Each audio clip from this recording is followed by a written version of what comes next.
Oke, tes 1 2 3. Biar nggak apa-apa ada suara supaya saya nggak terlalu bisa ngomong sedikit. Nah, di dalam video tadi ya itu bencana gempa bumi hanya salah satu saja dari bencana yang kita kenal. Apakah setiap kejadian gempa dapat menimbulkan bencana? Tidak, tergantung. Tadi kan 7 skala Richter. Ya. Nah, di sini yang dimaksud bencana itu menimbulkan kesusahan, kerugian, dan penderitaan setelah kecelakaan. Itu bencana menurut KBBI. Ya. Tetapi menurut BNPB ini ada definisi, perlu definisi yang jelas. Nah, agar di Lombok terjadi gempa, kan kemarin waktu tahun 2018, ini bencana nasional atau bencana regional hanya untuk Lombok saja, sehingga pusat nggak perlu ikut campur. Biar BNPB NTB yang mengatasi. Ya, ternyata kan besar. BNPB NTB enggak, istilahnya nggak sanggup. Akhirnya oke, dinyatakanlah bencana nasional, maka pusat turun tangan. Kalau tidak dinyatakan begitu, provinsi yang lain juga tidak care. Itu. Inilah perlu ada kesepakatan. Ini itu hanya satu desa. Udah biar bencana desa aja, tantangan desa aja. Nanti masa sih desa nggak bisa mengatasi hanya misalkan longsor kecil misalkan. Nah, jadi menurut Undang-Undang Nomor 24 Tahun 2007 disepakatilah bahwa bencana adalah peristiwa atau rangkaian peristiwa yang mengancam dan mengganggu kehidupan dan penghidupan masyarakat yang disebabkan baik oleh faktor alam ataupun non-alam maupun oleh faktor manusia sehingga mengakibatkan timbulnya korban jiwa manusia, kerusakan lingkungan, kerugian harta benda dan dampak psikologi. Jadi itu baru dikatakan bencana. Cuma kemarin kan perdebatan. Ini nasional atau bencana lokal. Nah, di situ kita itu BNPB kan ada BNPB provinsi, ada BNPB pusat. Jadi menyatakan kalau sudah itu bencana nasional, berarti luar boleh menyumbang. Ya, nanti ini bencana nasional, yang dunia cuek, enggak. Kesepakatannya kalau itu bencana nasional di suatu negara, maka negara lain boleh masuk. Ya. Definisi itu yang belum saya ketahui. Kapan ini disebut bencana lokal? Sehingga pusat tidak ikut campur oleh, biarlah sama provinsi. Kalau NTB misalkan Bali saja yang bisa membantu di sekitarnya. Itu pastinya berimbas pada masalah ekonomi kan. Seberapa besar bantuan harus diberikan. Nah, ketika kita lihat tadi bencana, apakah tidak memerlukan keahlian dalam menangani? Apakah gempa bumi itu tidak perlu pengetahuan kenapa bisa terjadi gempa? Perlu pengetahuan. Terus kalau kita lihat tadi, kan ada gedung di sampingnya, kok enggak semuanya aja? Hanya gedung itu aja yang satu. Pasti ada apa-apanya. Berarti kalau gitu kita harus tahu apa sih gelombang gempa itu. Bisa jadi ini kan namanya juga gelombang itu tidak nampak, tidak terlihat. Di sini banyak gedung, ya.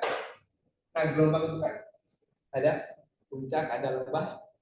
Ya, jangan-jangan pada saya di puncak kesundul kan? Ini lagi ke bawah, aman itu. Tapi orang lain banyak dosanya di gedung itu. Ini kemarin saja rektorat nggak kena, kena pada satu jajaran loh. Nah, jadi manusia kan banyak prasangka, ya, banyak prasangka. Saya juga heran di Kota Mataram saja Ternyata itu di gubernuran nggak apa-apa. Tempat pajak, keuangan, penarikan rusak. Satu gedung itu. Banyak dosanya. Bisa jadi itu kalau kita masuk ke ilmu pengetahuan, karena gelombang itu kan yang menjalan ada gelombang longitudinal, gelombang transversal, itu ilmunya. Ada gelombang permukaan, ya makanya sampai di di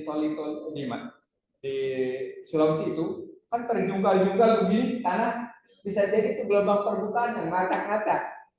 Terus saya tanya yang peristiwa di tsunami Aceh, ya kan dihadirkan tuh tahun 2000 berapa 18 2000 berapa pokoknya sebelum ada peringatan tsunami Aceh, dibawa kelompok orang tersebut diwawancarai, terus Pak boro-boro bisa berdiri, duduk aja pusing. Jadi nggak mampu dia berdiri. Karena kalau begitu, itu terjadi gelombang permukaan. Jadi gelombang permukaannya gini. Gelombang permukaan yang kita secara teori itu ada dua. Gelombang relay dan gelombang lap. Ya. Nah, kalau gelombang lap kan gerakannya gini. Jadi nggak mampu orang berdiri, orang digoyang begini bagaimana? Itu makanya kan kalau kalau kita tidak tahu untuk gelombang lap berarti telah berperan ya karena tidak mampu berdiri. Kalau kata orang yang mengalami kayak sihir saja, kita nggak bisa buru-buru wah dengan banyak psikologi gitu ya untuk bisa berdiri aja nggak bisa ya, lari yang orang lari jatuh berdiri begini bisa jatuh juga. Jadi di situ perlu ilmu pengetahuan ya. Terus kan untuk bisa tadi katanya jangan panik, teorinya kan gitu.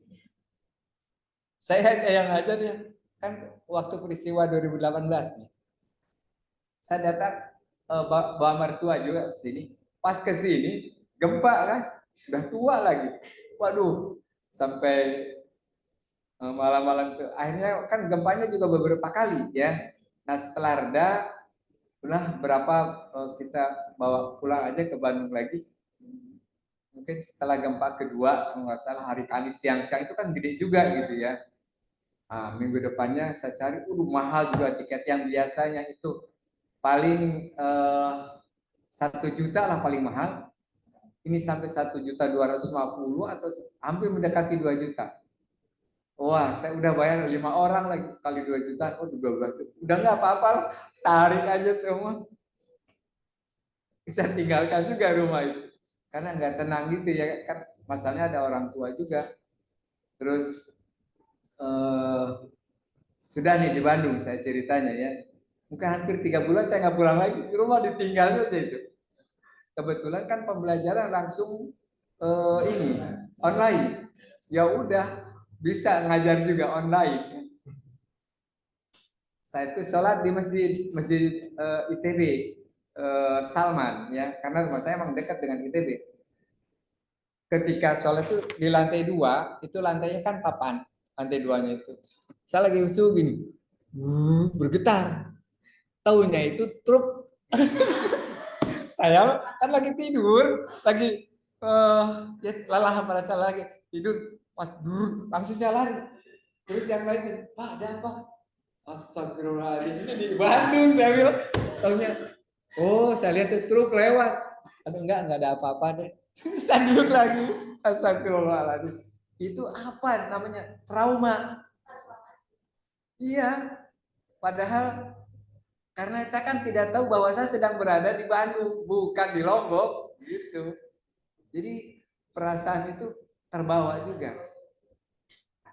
Itu kan secara otomatis. Sampai teman saya di perumahan, gimana early warning systemnya nih, agar bahwa ketika kita tidur kan kadang-kadang tidak sadar. Dia pasang galon kosong itu dibalikan, Mbak. kalau ada getar tanya ketabrak ada tikus itu. Bangun dia. Saya tikus. Itu salah satu saking waspadanya pada saat itu. Kan kewaspadaan itu ya. pasang galon dibalikan, yang tikus lewat jatuh bangun juga dia. Astagfirullahaladzim, sampai begitu. Itulah trauma. Makanya banyak ilmu yang harus kita pelajari termasuk oleh orang psikologi. Trauma healing harus masuk. Ya, tapi semua kan dipelajari sebelum kejadian itu terjadi. Nantilah selanjutnya ya. Jadi bencana itu memang datang tidak diundang. Tapi kalau menurut agama Jalangkung ya, bencana itu bisa juga diundang kan. Coba semua orang jadi dolim. Ketika peristiwa di Sulawesi itu kan mau mengadakan pesta apa itu di pantai ya.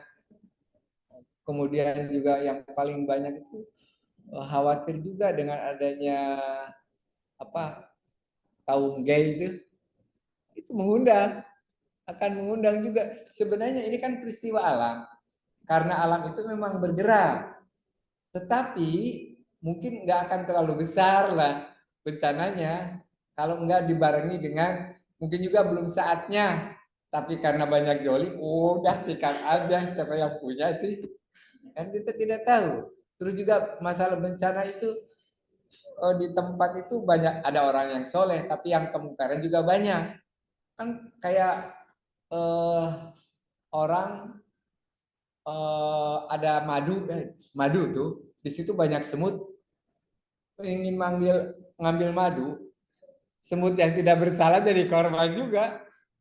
Sama lah dengan gitu, kejahatan itu orang yang baik juga kena juga, nggak mungkin memilih, kecuali waktu zaman Nabi itu kan Nuh misalkan, atau apa kedatangan angin dingin itu Lut gitu ya, pergi itu.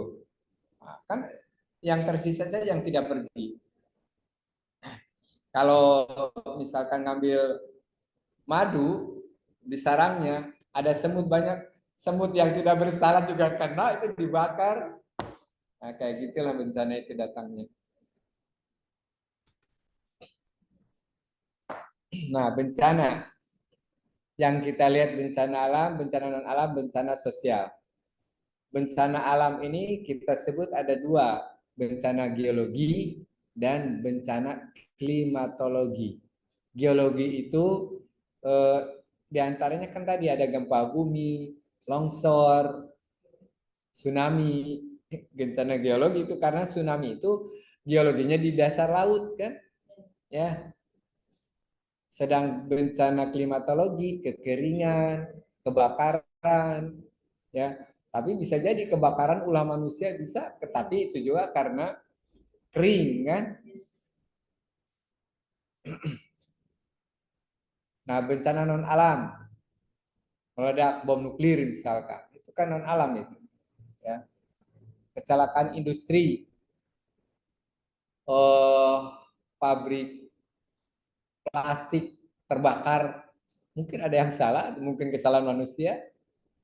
Kalau masalah malpraktek dokter itu juga bencana sebenarnya, bencana kemanusiaan, tapi non alam, kesalahan. Bencana sosial, tadi itu siswa tawuran, ini sebenarnya masalah psikologi, ini pendidik itu. Ya, kenapa anak-anak sekarang kok heran, anak SMP, SMA terutama itu. Kalau mahasiswa jarang yang tawuran, tapi sering dengar itu di Makassar itu. Heran tuh orang mahasiswa Makassar itu bisa tawuran. Di sini juga hampir terjadi teknik dengan ekonomi di Unram dulu.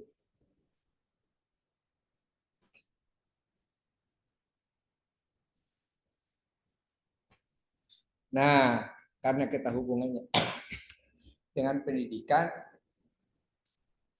maka pendidikan mitigasi bencana itu harus ditanamkan sejak dini.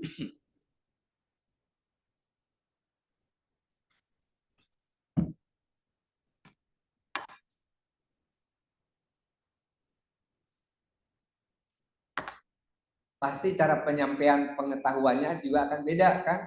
Ke anak PAUD, ke anak SD, SMP, SMA pasti beda. Termasuk ke mahasiswa ini beda. Tapi mengenai pengetahuannya. Kalau cara evakuasi mah harus sama-sama sama. Hanya beda di pengetahuan.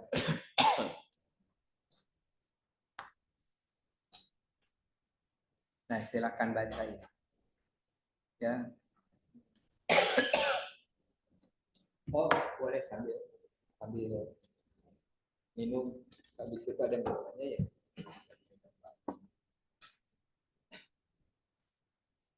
Kita lihat di situ bahwa jenis bencana ini, yang ini ada nggak di NTB? Kayaknya ada semua di NTB. Ini kan untuk seluruh Indonesia di 10 tahun terakhir. Banjir ada, kekeringan ada, gempa bumi dan tsunami. Tsunami pernah terjadi juga katanya di Ampenan dan di Mandalika. Pernah terjadi di Lombok ini. Kemudian tanah longsor pasti sering nih banyak. Jalan yang mau ke Pusuk itu ya sering.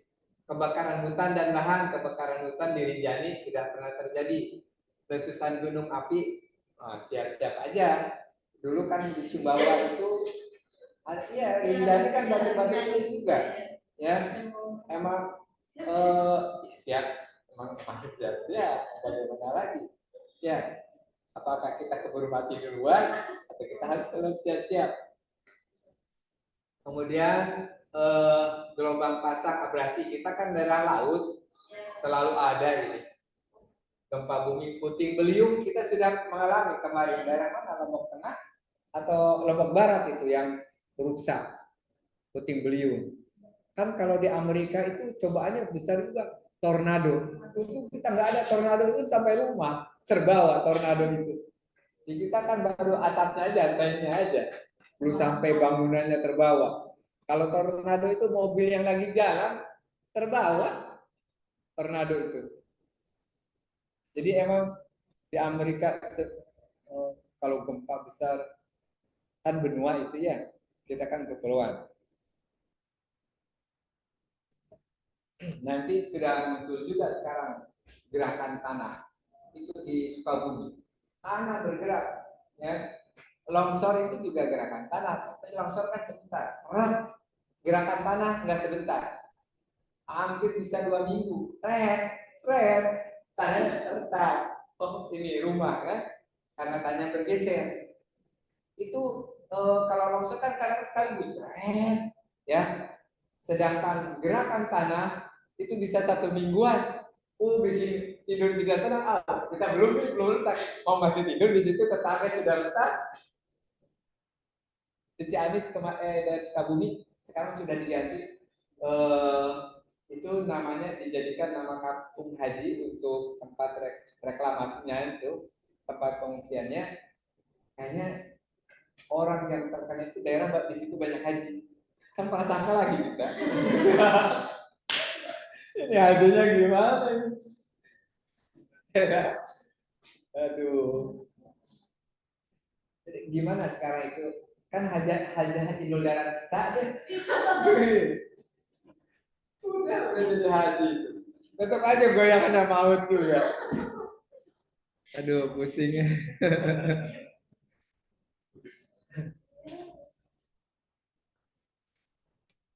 Nah, kita lihat. Ini data ini saya ambil dari sini, coba bisa. Ini kan internet tadi saya sudah nyambung. Nah, bisa. Ini ke internet, bisa enggak? Oh, enggak tampil. Di sininya tampil tuh. Tadi share-nya bukan share, harusnya saya tampilkan share keseluruhan. Nah, saya coba lagi nih. Stop dulu. Aduh, ini termasuk ilmu mengajar juga. Jadi kemampuan guru menggunakan digital nih. Kalau gitu saya share-nya share seluruh screen. Artinya apapun yang muncul di screen saya harus muncul di Zoom.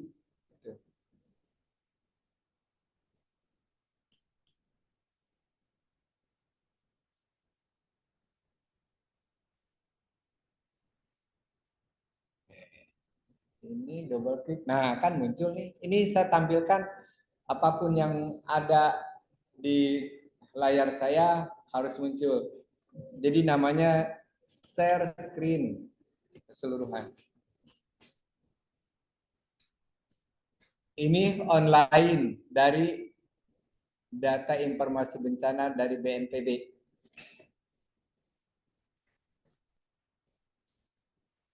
Oh, saya punya ini. Nah, ini sebenarnya karya Mas Ria nih. Ada berapa orang? 1, 2, 3, 4, 5, 6. Oke, saya kasih nih. Tuh, ada data. Ya, bisa ditempel di mana? Ya.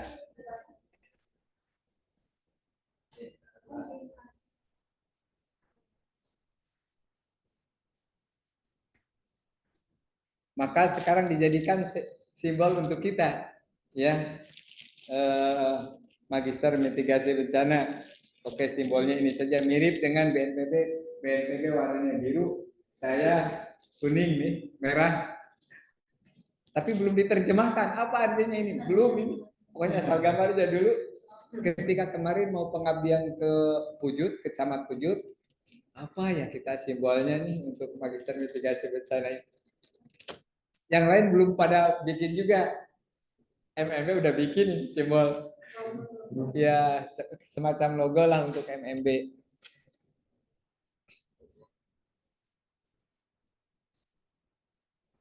Ini datanya data DB. DB data Indonesia apa sih DB? Data Informasi Bencana Indonesia. Ya BNPB. Ini tahun berapa? Oke. Saya kembali lagi ke sini aja. Nah,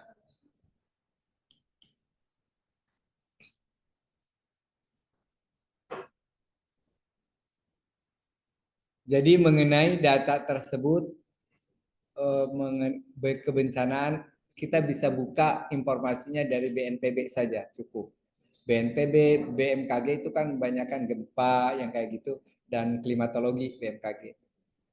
Kalau bencana dari BNPB itu datanya seluruh macam bencana, ya, termasuk tawuran ada, karena konflik sosial jadi urusan juga.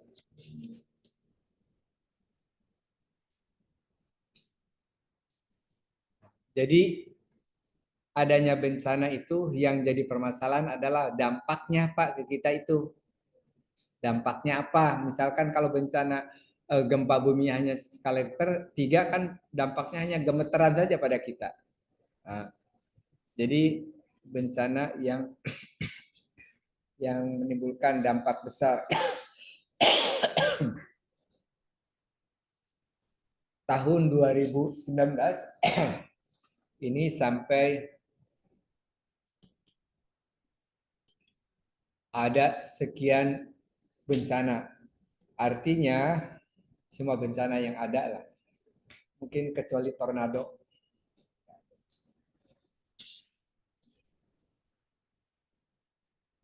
...2020 berkurang. Nah, apa penyebab bencana-bencana tersebut? Pengetahuan di antaranya ini. Ini salah satu penyebab nih. Apa coba baca ini? Nur Cahya, apa ini nih? Menunjukkan apa ini? Kalau bahasa Indonesianya itu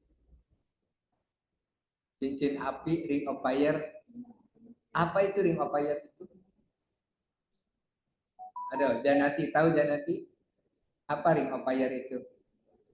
Inilah salah satu penyebab bahwa kita itu daerah rawan bencana. Ya, coba siapa yang tahu? Oh, Pak Ali Wardana nggak ikut? Zoom.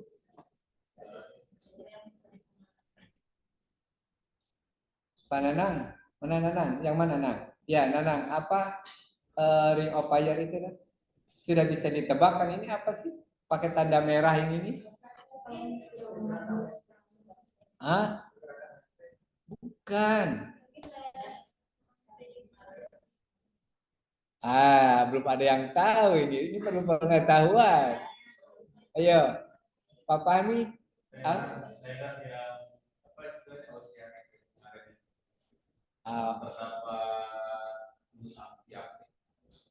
Nah, Ring of Fire itu artinya rentetan gunung api. Ya, jadi rentetan gunung api ini, kita katakan ternyata ini gunung api itu kok ada di sekitar ini termasuk wilayah Indonesia, padahal di Kalimantan nggak ada gunung nih. Tapi kan ini ada di wilayah Indonesia. Jadi kena juga karena di sekitar-sekitarnya ini, coba kalau di Sulawesi ada gunung meletus, apa nggak kena getaran di Kalimantan? Ya kena juga getarannya karena satu daratan, satu lempeng. Ya, kan ini lempeng Asia. Nah, kemudian di sini apalagi di daerah Jepang nih, saya kadang-kadang heran, kenapa Jepang paling sering dicoba dengan misalnya peserta nih, kenapa baru datang? Oh gitu, nih saya kasih hadiah. Gimana? Ayo silahkan dulu cepet. Aduh, itu simbol NMB, logonya.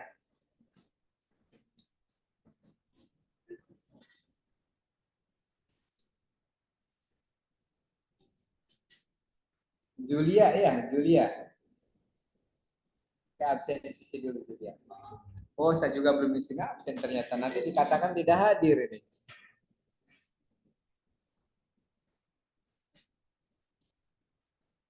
Sila. Jadi di sini itu banyak gunung berapi. Kalau gunung meletus, apa enggak menyebabkan bencana? Bencana, ya. Gunung itu selain meletus juga menimbulkan getaran. Sehingga timbul lagi gempa, namanya gempa vulkanik. Jadi selain dia meletus juga, kemarin itu yang di Sumbawa itu kan ada gunung apa namanya? Tambora. Itu kan mengubur berapa kerajaan. Habis orang tuh nggak bisa lah haula wala quwata, enggak ada, udah pasrah ya.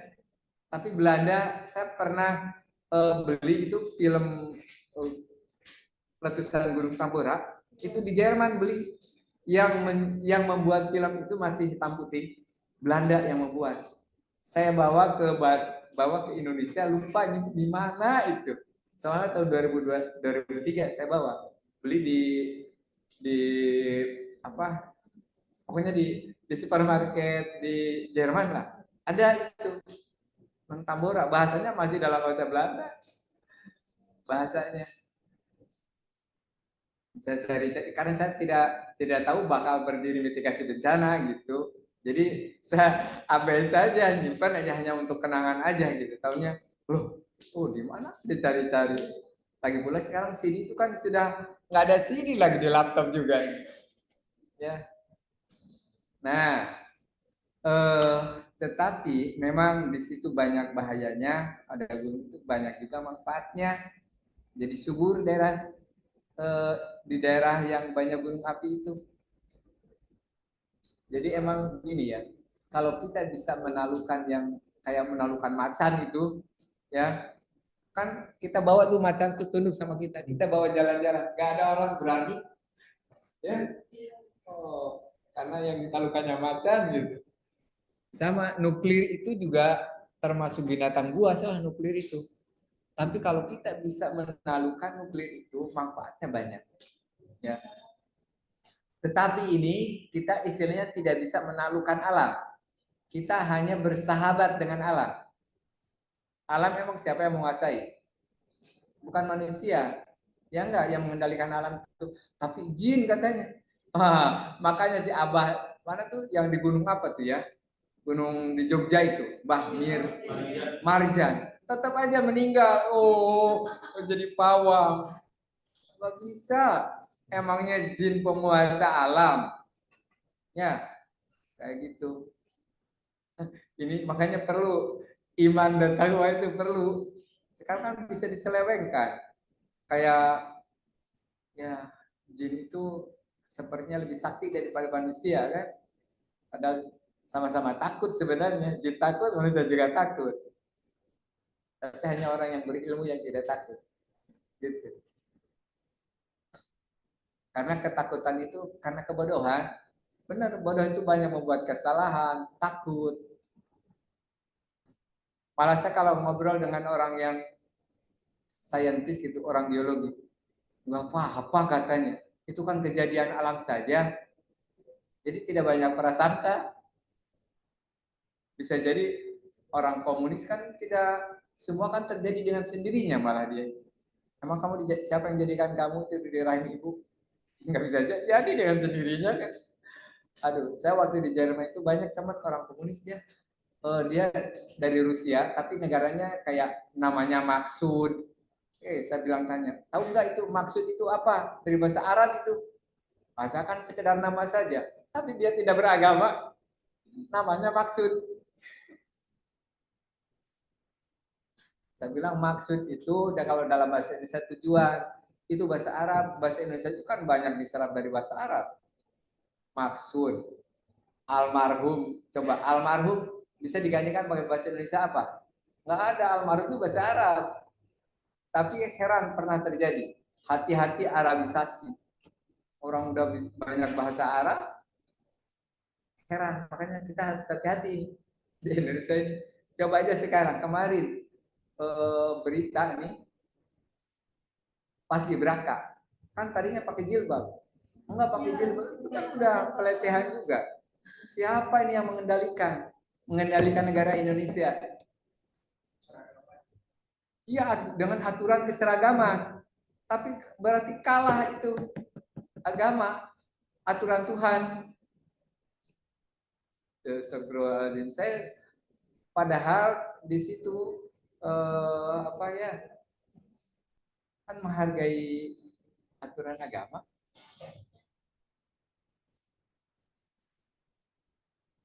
Astagfirullah, istighfar aja kalau saya. Oke, kita lanjut nih. Nah, salah satu penyebab bahwa kita harus bersahabat dengan alam itu karena kita berada di posisi di sini, di daerah rawan bencana. Kita apa mau pindah ke Australia, nggak ada gunung. Ya, boleh, mungkin silakan aja, bebas. Oke, itu salah satu penyebabnya. Terus, yang kedua, ini adanya lempeng tektonik. Kita berada di pertemuan. Ya, kok ada lempeng, dari mana itu lempeng? Sebenarnya, seperti kemarin sudah saya beritahukan, bahwa daratan ini termasuk daratan dasarnya laut, itu nempel pada yang namanya lempeng. Kok orang siapa yang pernah nerobos bumi? Nggak ada. Cuma berdasarkan teori, nah nanti belajar juga nanti di ilmu kebumian itu ada nanti. Bahwa bumi ini kan zaman Nabi Muhammad itu dikatakan umurnya sudah nenek-nenek. Ya. Ternyata dari teori kebumian, kan tadinya bumi itu satu lah. Kemudian truk bergerak. Kalau gitu, apa ini babak dia bergerak? Nah, kenapa lempeng-lempeng ini bergerak? Ilmu dasar fisika itu ada namanya teori konveksi. Ya. Jadi teori konveksi itulah, oh karena ini masuk akal, masuk logika, dan emang realnya bergerak, tapi bergeraknya gimana? Katanya di sini tuh 12 cm per tahun. Siapa yang mengukurnya, gimana kelihatannya? Sementara ini percaya saja pada ilmuwan yang ahli di situ gitu ya. Terus ada lempeng sehingga ada pemetaan-pemetaan. Bagaimana kok lempeng itu ada dua, sekarang diketemukan 13 lempeng, 7 yang besar, 6 yang kecil. Ya, siapa yang menemukan? Itu para ahli geofisika sebenarnya. Dengan ilmunya adalah seismik. Ya. Tadinya kan tidak mengarah ke ilmu kebencanaan. Karena ternyata ini bergerak menimbulkan bencana. Ya. Terus timbul lagi ilmunya, bagaimana dia bergeraknya itu.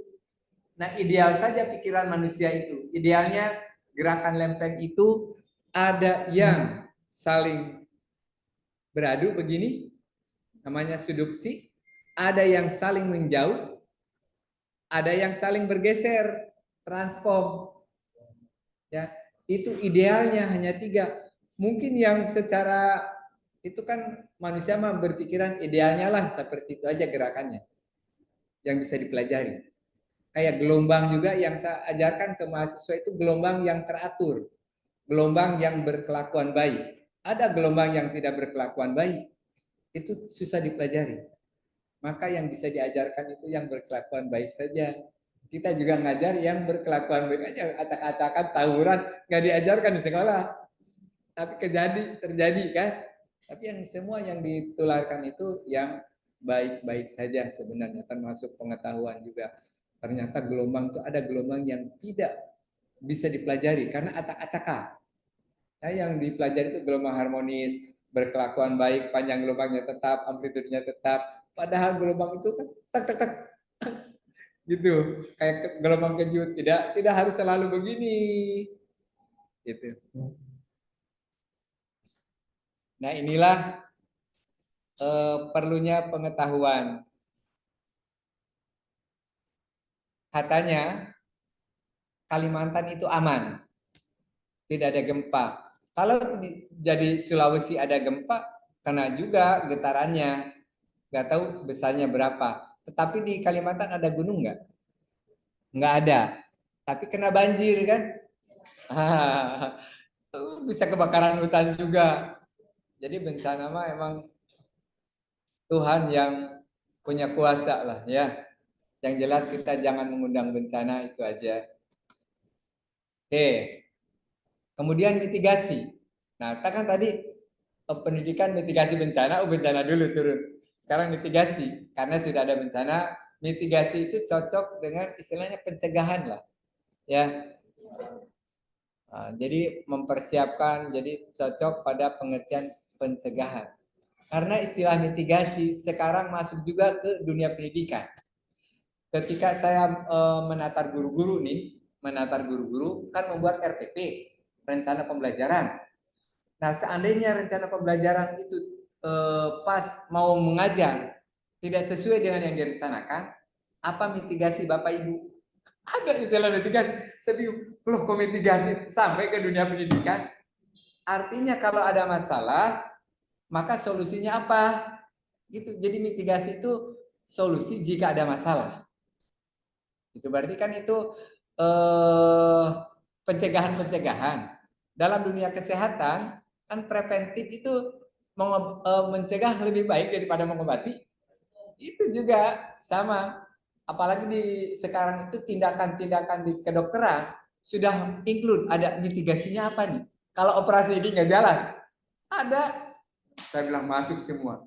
Terus di ekonomi, kemarin saya ikut di Undram karena ada misalkan kan KPK sekarang sudah kemana-mana mitigasi resiko ekonomi, ya. Jadi ternyata di dalam ekonomi itu ada resiko-resiko juga. Kalau terjadi gempa, misalkan, kan uang tuh harus tetap ditransfer gaji itu katanya. Nah, bagaimana itu mitigasi resiko agar gaji tetap berjalan? Jangan gara-gara satu peristiwa semua nggak jalan, orang nggak pada makan, pada punya hak, punya gaji masuk katanya gitu.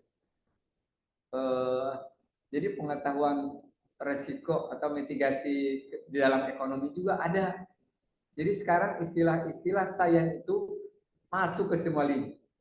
Istilah mitigasi masuk di pendidikan, di ekonomi. Jadi bukan hanya mitigasi bencana saja. Oke. Inti mitigasi ini adalah kesiapsiagaan dalam menghadapi bencana. Ini menurut Zakaria ya. Boleh orang kan berpendapat banyak lah, silahkan saja.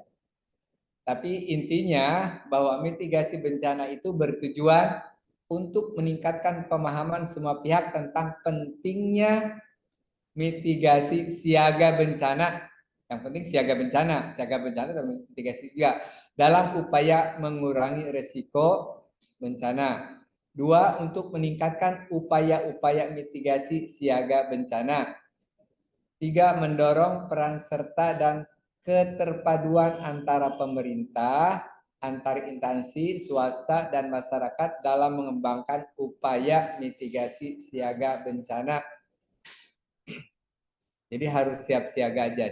4, memberikan panduan bagi instansi-instansi di lingkungan pemerintahan kota atau desa sehubungan adanya dana desa untuk penggunaan mitigasi bencana. Nah, sekarang dana desa sudah ada. Termasuk misalkan kita dalam perkuliahan. Mitigasinya apa jika tiba-tiba ada gempa? Ya, kita harus mengenali dulu lingkungan kita nih. Jalan keluar, pintu hanya ada satu. Makanya pintunya harus gede. 2. Kalau pintunya satu, nanti ke tangannya buru-buru 2. Itu juga salah satu mitigasi. Ya. Terus jalan keluar kiri kanan ini harus kita kenal. Jangan gunakan lift saat gempa kan. Ayo malah masuk lift lagi aduh jangan gitu. Mau telepon nggak juga nggak bisa, sinyal nggak ada karena mati lampu. Tuh. Makanya kalau pasar masuk kan masih belum, pas kita di jalan mati udah nggak bisa apa-apa. Teriak-teriak aja sendiri di situ. Apalagi sendirian misalnya. Udah pasrah. Nah, ini kan perlu diingatkan. Ya enggak? Itu tujuannya. Perlukah pendidikan mitigasi bencana ini? Jelas perlu. Pertama, alasannya kita menyadari hidup di daerah yang rawan bencana. Kecuali yang tidak sadar. Iya, yang tidak sadar kan kita mau udah kemarin mengalami gempa bumi itu sudah menyadarkan kan? Tapi misalkan 50 tahun, saya dari mulai kelahiran sampai kematian belum pernah merasakan ada gempa, nah itu mungkin tidak sadar. Bisa jadi. Kalau saya ya, Lombok kan saya pernah hidup di Bandung, ya. Terus di Lombok ini lebih sering terjadi getaran-getaran gempa ini. Kalau lihat di data BMKG, getaran ini banyak di Lombok ini. Bulan Juni aja katanya ada 1000 kali getaran, cuma kita nggak merasakan, hanya sampai skala 3 gitu. Ya. Saya pertama kali kalau di Jawa Barat itu namanya gempa itu lini. Kalau di sini kan apa namanya? Lindur. Nah, lindur itu kalau di Sunda itu ngelindur, orang tidur jalan ngelindur. Ngelindur. Tapi sih lindur ya. Oke. Jadi saya merasakan gini waktu SD itu ya. Jalan tuh kan dari sebelah kiri, jalan. Kenapa tiba-tiba, loh, malah jalan ke kanan? Setelah itu baru saya sadar, tadi ada lini, ada lini. Kenapa tadi saya jalan? Padahal dari sebelah kiri, kenapa tiba-tiba belok sini? Padahal rasanya jalan tuh tetap aja di kiri gitu. Untung nggak ada kendaraan, tapi kalau ada kendaraan kan bisa kesalahan saya.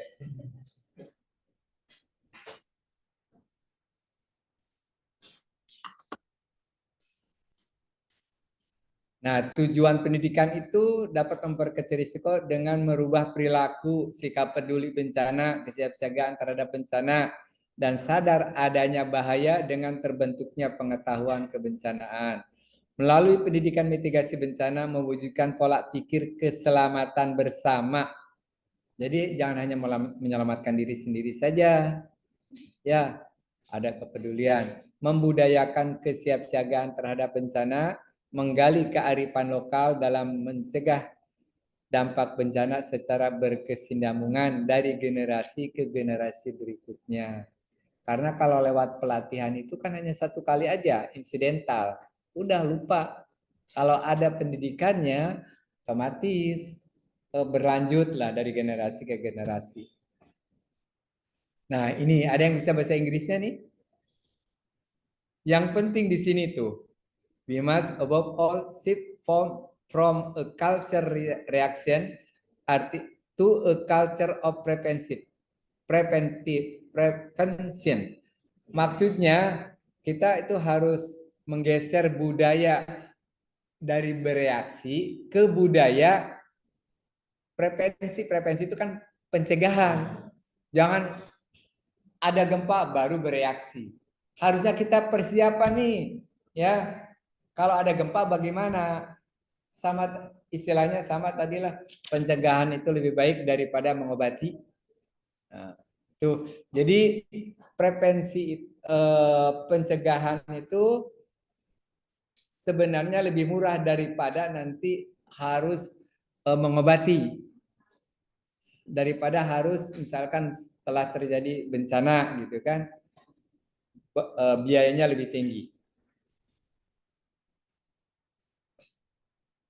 Nah, ilmu yang dipelajari dalam pendidikan kebencanaan itu ada geologi, geofisika, sosiologi, psikologi, ilmu lingkungan, teknologi. Di sini ada teknik sipil, mungkin juga perlu instrumentasi, teknik mesin, ya. Ilmu klimatologi, planologi, ekonomi karena harus merencanakan. Nah, ini ada instrumentasi, ya, karena perlu peralatan. Coba kita lihat siapa yang menjalankan pendidikan mitigasi ini. Dari pemerintah ada BNPB, BPPD, SAR, PMI, Kementerian Sosial, PUPR, Dikbud. Ini sadar semua, ya. Kemudian ada masyarakat. Di masyarakat ada relawan-relawan banyak, LSM juga. Tujuan pendidikan ini adalah sebenarnya membudayakan.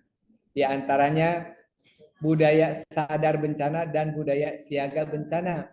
Kemudian di pendidikan juga harus tercipta adanya alat early warning system yang berbasis teknologi. Ya, teknologi sekarang kan sudah teknologi berbasis web, internet. Nah, program kalau kita lihat fase penanggulangan bencana, ada pra bencana. Maksudnya ini penanggulangan bencana itu dulu istilahnya kan penanggulangan bencana, pra bencana, tanggap darurat, dan pasca bencana. Pada saat pra bencana, saat tidak ada bencana dan ada potensi bencana. Kita di Mataram ini ada potensi banjir enggak nih? Kalau hujan sekitar 1 harian pasti banjir kelihatannya, ya. Kan perlu pencegahan-pencegahannya. Kemudian tanggap darurat ini kegiatan saat kejadian bencana. Satu itu motonya, jangan panik, harus tenang agar bisa mikir.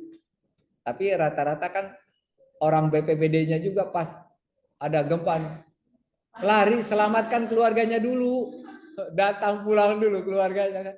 Gimana nih? Bukan orang yang Bapak Ibu harus kumpul kemana gitu ya.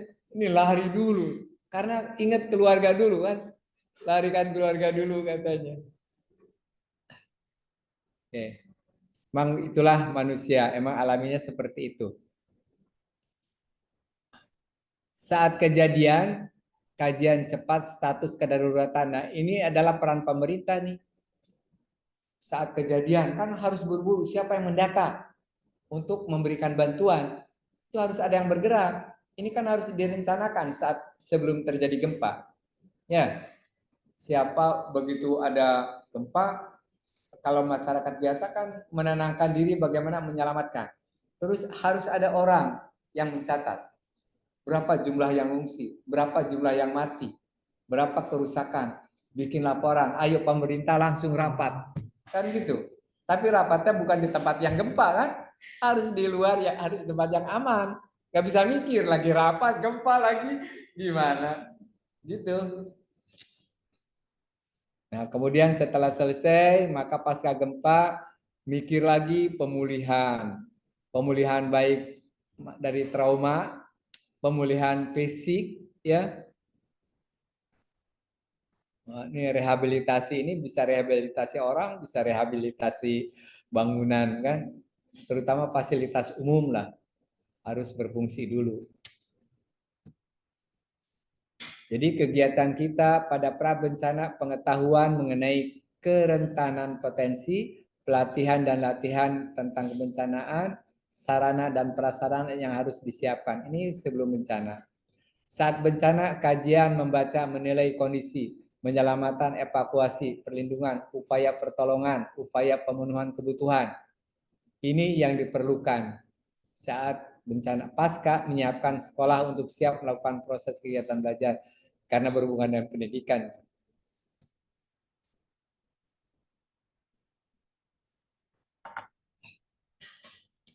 Peran pendidikan mitigasi, menjadikan budaya sadar bencana. Budaya sadar bencana itu melalui pengetahuan dan teknologi bencanaan, sikap terhadap kebencanaan, dan menggali kembali kearifan lokal untuk penanggulangan bencana. Kan di Lombok juga mungkin ada ya, kalau di Aceh itu ada kearifan lokal yang terkenal itu karena ada lagu apa itu, satu pulau itu aman. Karena dia ingat lagu itu, begitu ada air surut ke laut, langsung dia pada naik ke gunung. Ada satu pulau, tapi yang lain kan belum tahu dari cerita-cerita nenek gitu ya, nenek moyangnya. Jadi nggak ada kearifan lokalnya. Itu ikan banyak, ambil tiba-tiba air datang gede, kan nggak sempet cepetan air daripada larinya orang. Ya, tapi kalau yang sudah tahu dari kearifan lokal yang turun temurun, ada pengalaman. Oh, itu pas ada bencana, ingat lagu. Ya, lagu kalau ada air surut, cepat lari ke gunung, bukan air surut banyak ikan, ditangkap ikannya. Nah, jangan tergoda lah gitu. Begitulah mungkin itu mungkin juga tergoda ada ikan, saatnya mati mungkin. Dia mati nyari jalannya. Terus menjadikan budaya siaga bencana, keterampilan siaga, kebencanaan, teknologi EWS, peraturan-peraturan. Nah ini siaga bencana kan perlu peraturan-peraturan pemerintah agar tidak kacau pengurusannya. Ya. Nah siklus dalam pola penanganan penanggulangan bencana itu kan dimulai dari kejadian nih, bencana, event. Kemudian ada respon. Respon itu bagaimana kita semua merespon, masyarakat, ya pemerintah, kemudian lakukan recovery. Nah, mitigasinya kita harus mulai dari sini, mitigasi, preparasi. Disinilah dunia pendidikan nih, ya berjalan. Nggak bisa kita saat respon dan recovery. Ini di recovery itu kan dunia istilahnya direncanakan pada saat mitigasi dan preparasi di sini. Jadi pendidikan dan pelatihan berlangsung untuk dipelajari dan dapat diaplikasikan saat respon dan recovery. Kita dengar sekarang ini ternyata BNPB dan Kementerian Dikbud itu ada program SPAM, Satuan Pendidikan Aman Bencana, sudah berlangsung dari tahun 2008. Ya. Nah, telah dilakukan evaluasi di Aceh, DKI, NTT, tapi NTB belum jadi percobaan. Nih, tahun 2020. Bahwa dari 7 dari 10 anak sekolah tidak mengetahui prosedur sekolah bila terjadi bencana. Artinya memang perlu untuk dunia pendidikan ini. Kemudian, nah ini pertanyaan bagaimana SPAP di NTB ini udah jalan apa belum? Tapi saya lihat kemarin di SD di daerah nggak tahu Lombok Barat sudah ada baru SD tahun 2023 ya. Nah sebaiknya mungkin MMB ini punya peran. Nah diharapkan MMB dapat berperan dalam lingkaran SPAP ini khususnya untuk di NTB. Ini juga apakah masih jalan? Karena kan bergantung dana kalau namanya program. Ya, apakah jalan apa enggak? Nah, mungkin sampai di situ pas jam 10 nih, ada 20 menit untuk tanya jawab. Istirahat. Nah, terima kasih. Jadi intinya penting nggak pendidikan ini? Penting, cuma tinggal kita bagaimana menatanya nih. Itu aja. Biar sadar. Karena kayak gini, antri dulu kalau nggak ada misalkan ATM kan sekarang harus antri. belanja di supermarket kan harus antri. Kalau nggak mau antri kan ribut, ya enggak? Nah itu jadi budaya.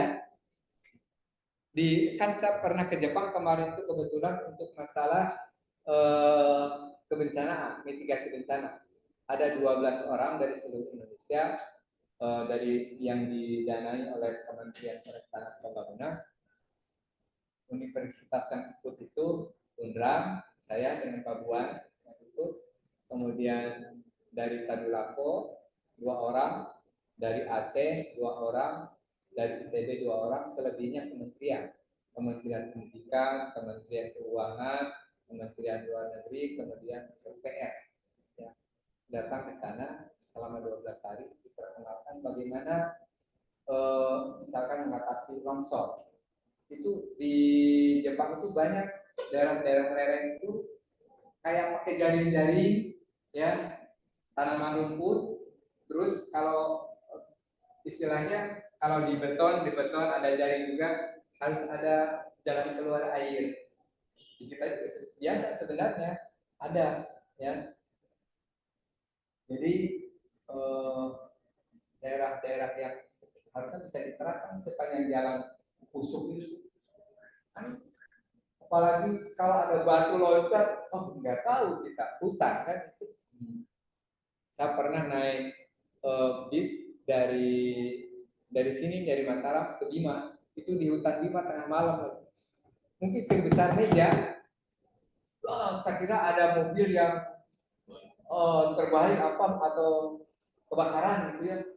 Taunya batu sebesar gede gini, soalnya mobil tidak bisa lewat. Untung udah mungkin di sekitar 100 meter lah dari bis yang saya tumpangi. Astagfirullah, kita juga berhenti karena takut suara apa. Taunya batu tengah malam nih, orang pada tidur semua terbangun semua. Terus dari situlah saya kapok. Kalau ke Bima kan ada Pak Direktur ya. Sih kita ke Bima naik bis Pak? Enggak sih. Oh kalau naik pesawat mau, kalau naik bis enggak mau. Dari situ kan dulu saya sering UT. Ngajar di UT mereka terbuka. Jadi di sana dari kejadian itu saya nggak mau lagi ke Bima. Soalnya kan tengah malam. Jadi khawatir karena tidak tahu, emang masalah mati kan tidak tahu. Cuma dari kejadian itu terbayang lagi tidur di langsung ke atas bis, udah langsung bangun-bangun ada di mana gitu.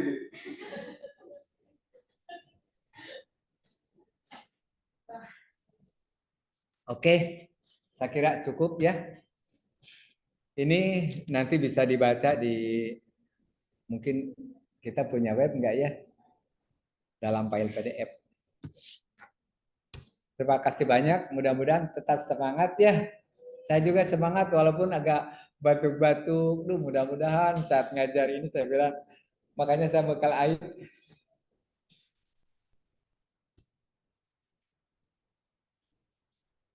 Ini direkam nggak? Oh, direkam. Kalau direkam ada. Oke. Kalau gitu saya tutup ya. Silahkan kalau capek mendengar suara saya, ngopi-ngopi dulu aja. Oh, itu belum kebagian satu, Gus. Gimana intinya? Kasih tahu. Aku suka ngambil snacknya. Bawa kasih tahu. Ini saya lead dari Zoom.